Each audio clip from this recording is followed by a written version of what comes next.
এই মুহূর্তে উপস্থিত আছি শিমরাইল উত্তরপাড়া ব্রিজের সামনে। আপনারা ক্যামেরার সামনে যে ব্রিজটি দেখতেছেন, এই ব্রিজটি শিমরাইল উত্তরপাড়া একটি ঐতিহ্যবাহী ব্রিজ। প্রতি বছর ঈদের মধ্যে অনেক লোকজন দূর দূরান্ত থেকে এই ব্রিজের উদ্দেশ্যে এসে থাকেন। ব্রিজের উপরে প্রচুর পরিমাণে গরুর চামড়া রাখা হয়েছে। ব্রিজটি যে করেছেন একটি অমানবিক কাজ করেছেন, কেননা বিবেকের কাছে প্রশ্ন করে দেখুন, এই যে চামড়াগুলো আপনারা এখানে রেখেছেন, এই ব্রিজের উপর দিয়ে শতে শতে পথযাত্রী চলাফেরা করছে। দৈনিক টিল্লাকপীর থেকে বাঙ্গরা পর্যন্ত শতে শতে লোক এই ব্রিজের উপর দিয়া যাতায়াত করছে।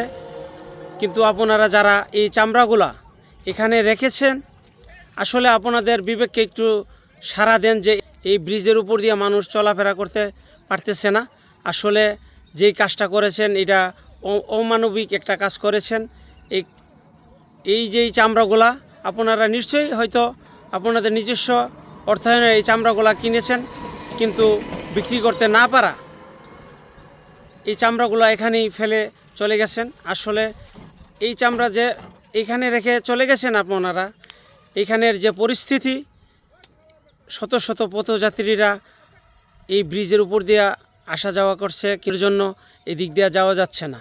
আসলে যদি এরকমভাবে এই চামড়াগুলো এখানে আজকের দিন অথবা এইভাবে পরে থাকে, এদিক দিয়ে পথযাত্রী মানুষের চলাফেরা করতে খুবই কষ্ট হবে এবং গন্ধে মানুষ এদিক দিয়ে চলাফেরা করা খুবই দূর অবস্থা পড়ে যাবে।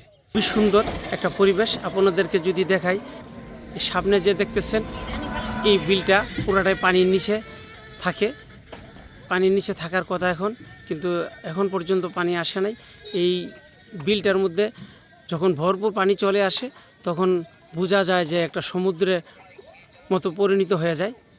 আমরা যদি উত্তর পাশটা একটু দেখি, এটাও পুরা একটা বিলের মতো। এই পুরা বিলটা যদি মনে করেন পানি আসে যায়, যেটা আমরা বর্ষাকাল বলে থাকি, বর্ষার মধ্যে এরকম বোঝা যায় যে চতুর সাইডে দা পানি, মধ্যে একটা ব্রিজ। দেখতে খুবই সুন্দর, তার জন্য অনেক দূর দূরান্ত থেকে ছেলেমেয়েরা এখানে চলে আসেন।